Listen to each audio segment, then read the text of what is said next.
Salve, salve, minha rapaziada, como é que vocês estão? Botafogo não venceu, mas eu espero que vocês estejam bem. Mas antes da gente falar sobre essa partida, já deixe seu like, inscreva-se no canal, ative as notificações. O Brasileirão voltou, o Botafogo voltou a jogar em casa, um futebol ali surpreendente. Mas antes da gente falar sobre isso, espero que você tenha deixado seu like aí e hype o vídeo também para que esse vídeo alcance mais pessoas, se assim você desejar. Mas vamos falar do Botafogo. Cara, um primeiro tempo assim espetacular. Então, o Botafogo ali com as ideias do David, que já dá pra ver que é um outro tipo de Botafogo, tanto com o Alan chegando mais na área, com o Marlon Freitas chegando mais na área, com triangulações, com tentativas de passes verticais, infiltração a toda hora, todo instante, passe pelo alto, passe por baixo, cruzamentos. E assim, o Botafogo, se faz o gol no primeiro tempo ali, nas oportunidades, inúmeras oportunidades que teve, eu diria que foi um dos primeiros tempos, assim, seria, né?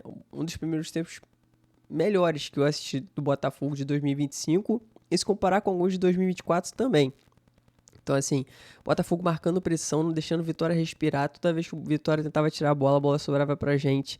O Botafogo marcando com a linha altíssima, altíssima, altíssima. Boa partida de todo mundo, assim. Se a gente tirar os detalhes, né, que óbvio são importantes pra caramba, que no caso seriam o gol, né, alguns detalhes de acerto ali de decisão, de cruzamentos, alguns erros de cruzamento e tudo mais. A partida tática, a ideia, o plano de jogo tático do Botafogo foi muito bem idealizado. O David tá de parabéns pelo que ele idealizou ali e foi implementado no primeiro tempo. E aí, se o Botafogo faz esse primeiro tempo e consegue essa vantagem de 2 gols, por exemplo, e oportunidade não faltou, o Arcanjo estava muito inspirado, né? Como sempre, os goleiros contra o Botafogo aí tendem a estarem muito inspirados. E aí salvou ali 2 cabeçadas que, mano, deveriam ter sido gol.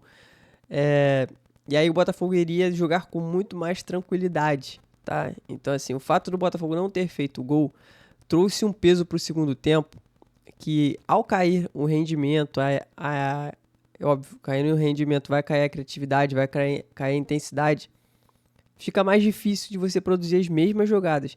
Mas o que me chamou a atenção é que o Botafogo fez 45 minutos muito intensos. O Botafogo fez o primeiro todo intenso, não foi aquela pressão de 15 minutos iniciais. O Botafogo jogou os 45 minutos inteiro, intenso, intensamente. Não é aquela pressãozinha de mando de campo, eu tô jogando em casa, vou pressionar os 15 primeiros minutos e depois a gente vê no que dá. Não, o Botafogo foi pra cima a todo instante, todo instante.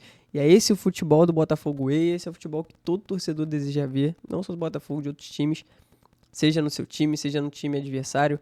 É um futebol vistoso que você quer ver. O gol não saiu, infelizmente, faz parte do futebol, mas chances claras, oportunidades e tentativas não faltaram. Então, assim, Botafogo muito organizado, principalmente defensivamente, não sofreu. Tá? Se eu não me engano, o John fez uma defesa só. E nem foi lá aquelas defesas todas. Eu acho que foi no segundo tempo também, nem foi no primeiro. Botafogo com muita posse de bola, terminou o jogo com 66% de posse. Não ganhou, mas a gente pode ver que o volume de jogo tá muito bom. Isso, assim, para praticamente uma semana de treinamento do David. Contando que tiveram 2 jogos, né? Vasco. E agora o Vasco já tinha ido muito bem contra o Vasco, inclusive. E foi muito bem, na minha opinião, também contra o Vitória. Infelizmente não ganhamos. Mas o futebol é isso, é bola na rede. Não adianta você pressionar, ter 100% da posse de bola se você não consegue fazer o gol. Mas não é algo pra gente se desesperar. É um trabalho que tá começando e não é porque o David Ancelotti, que é o filho do Ancelotti, que eu tô passando pano porque não ganhou. Não é isso. É porque a ideia de jogo, o que a gente viu hoje, se for daí pra cima, o Botafogo com um preparo físico bem melhor, o Botafogo vai ser aquele time que vai dominar tudo. Porque o que acontece? Antigamente a gente viu o Botafogo tipo assim, vai jogar contra uma linha de 5, vai sofrer pra criar, né? Ano passado a gente viu bastante isso. O Botafogo domina os que estão lá em cima, né? Ganha de 4-1 do Flamengo, ganha de 3-1 do Palmeiras, aí chega contra time de lá de baixo, o Botafogo tropeça. Mas o Botafogo não tropeçou porque fez uma partida ruim. O Botafogo tropeçou porque na hora do detalhe, às vezes um cabeceio um pouquinho pro chão, teria sido gol. O goleiro estava muito inspirado. Então, assim, tem isso. Tem isso. E a gente precisa valorizar que o primeiro tempo do Botafogo foi muito, muito, muito bom. E aí a gente vai entrar na questão do segundo tempo, que realmente foi muito abaixo. Muito pelo cansaço do que foi entregue no primeiro tempo. Tá? Os jogadores entregaram muito, todo mundo correu muito, seja o Telles, o Vitinho, o Caio. Pô, inclusive, que partida do Caio, tá? Primeiro tempo do Caio, assim, teve um errinho ali ou outro, mas jogador com boa virada de bola, bons lançamentos, boa visão de jogo, tá? Muito importante ressaltar isso, porque a longo prazo vai fazer diferença. Botafogo com muitas inversões, assim, no pé, irmão. No pé. O que o Botafogo fez no primeiro tempo hoje era digno de uma goleada. Merecia, se tivesse feito os gols, né? Mas, como eu falo, o futebol é merecimento. O merecimento do futebol é bola na rede. Então, pra você merecer, você tem que fazer gol. Você pode chutar 20 vezes, mano. Se o adversário chutou uma e fez o gol, ele mereceu a vitória porque ele fez o gol. Então, assim, o segundo tempo do Botafogo, muito abaixo, pela falta de intensidade, mas muito também por questões posicionais de alguns jogadores. Se você reparar bem no primeiro tempo, o Alan estava indo lá em cima marcar.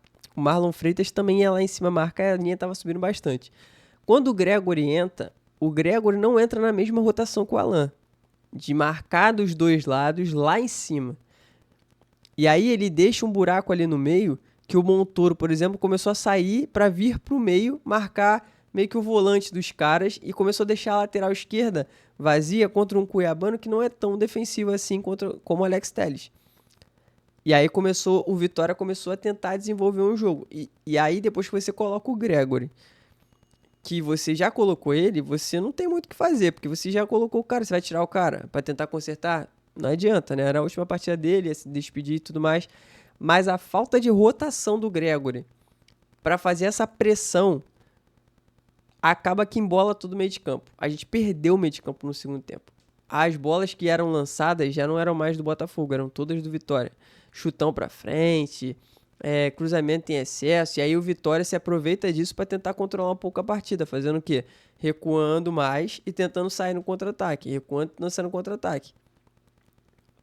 E aí o Vitória também não consegue produzir muita coisa, mas o Botafogo também não consegue produzir, até o próprio Gregory entende que os cruzamentos que finalmente ele percebeu, pô, vou tentar cruzar. O primeiro cruzamento sai, a gente quase faz o gol e ele tenta de novo. Aí ele percebeu, opa, o ponto tá aqui, então vamos jogar por aqui. Só que aí tem alguns detalhes assim, tipo, não vou entrar no mérito da cera do Vitória, porque foi mais demérito nosso de não ter feito o gol no primeiro tempo. Mas, por exemplo, o Barbosa querer chutar aleatoriamente, não tem condições. Todo mundo que entrou no segundo tempo, pra mim, entrou muito abaixo, principalmente o Santi Rodrigues. Tá em outra rotação também. Hoje o Savarino me surpreendeu. O Savarino vinha muito abaixo. Hoje ele entrou com uma intensidade muito alta. Mas o Savarino, como eu falei, jogou no primeiro tempo. Acho que todo mundo no primeiro tempo. Tirando os gols perdidos e algumas decisões, tá de parabéns. Acho que foi um primeiro tempo muito bom para você ver como espectador, como torcedor, se animar. E aí a gente até espera que o segundo tempo fosse a mesma coisa, mas os jogadores cansaram. E aí a gente vai precisar de banco, rapaziada. Infelizmente a gente vai precisar de banco. E espero que a diretoria esteja atenta aí para trazer um ponta direita, um ponta esquerda que possa brigar ali com o Montoro. O Santos não tá dando, talvez o Santos tenha que jogar por dentro. O Arthur Cabral sozinho não vai fazer milagre, pode ser que se lesione, aí desanda tudo também. O Savarino, quando é substituído, sente muito. E agora o principal para mim é o Alan. Agora o Alan vai ser o nosso titular e a gente precisa de um reserva à altura dele. Mas não tô falando de altura do Gregory. O Gregory é um excelente marcador e tudo mais, mas o Gregory com a bola no pé, ele não é a mesma coisa que o Alan. Ele correndo em campo, função tática, noção de posicionamento, ele não tem. Ele não tem. E gera um alvoroço todo na zaga que o time todo começa a chutar a bola pra frente. Você pode ver, o Botafogo ficou totalmente desesperado no segundo tempo. Não só porque não fez o gol, queria ganhar, mas até o Alexander Barbosa do nada desligou da partida.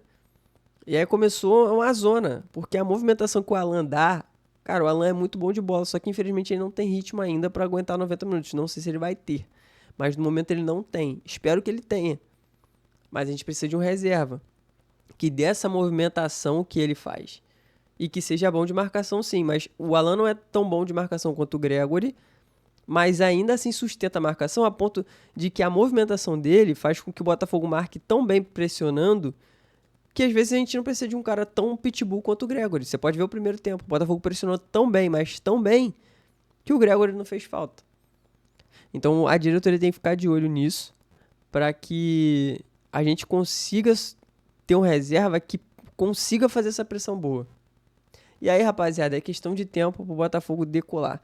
Acredito que eu estou com altas expectativas do Botafogo esse ano. Não tenho garantia que o Botafogo vai ganhar nada, mas pelo que a gente viu hoje, pelo que a gente viu contra o Vasco, eu acho que tem um trabalho sim, sendo muito melhor desenvolvido do que vinha sendo feito, ofensivamente falando, e às vezes a nossa melhor defesa é o ataque. Hoje o Botafogo não deixou a Vitória jogar porque atacou muito bem, pressionou muito bem lá em cima. E muitos times que a gente vai pegar não conseguem ter uma boa saída de bola. Alguns conseguem, outros não. E aí, essa pressão vai fazer toda a diferença. No mais, vamos por mais. O brasileiro não chegou, acho que nem no segundo turno. Tá longe do segundo turno começar. Então, vamos por mais. E vamos confiar que vai dar tudo certo. Estou muito esperançoso aí com o Botafogo de David Ancelotti. Valeu? Um abraço, tamo junto e até o próximo vídeo.